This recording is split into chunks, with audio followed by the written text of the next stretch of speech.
Hi there, it's Vicki Boutin here with Scrapbook.com, and I want to talk to you about using your art crayons and see it's already working its way down here. And tip.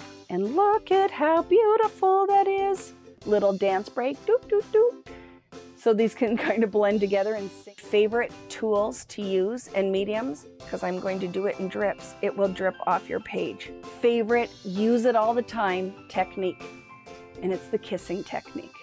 And it is as much fun as it sounds, kissing technique. My glazes and stencils, and actually make a start to finish project.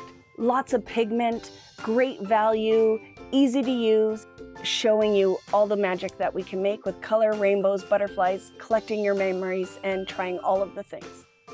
So let's get started. Thanks for watching.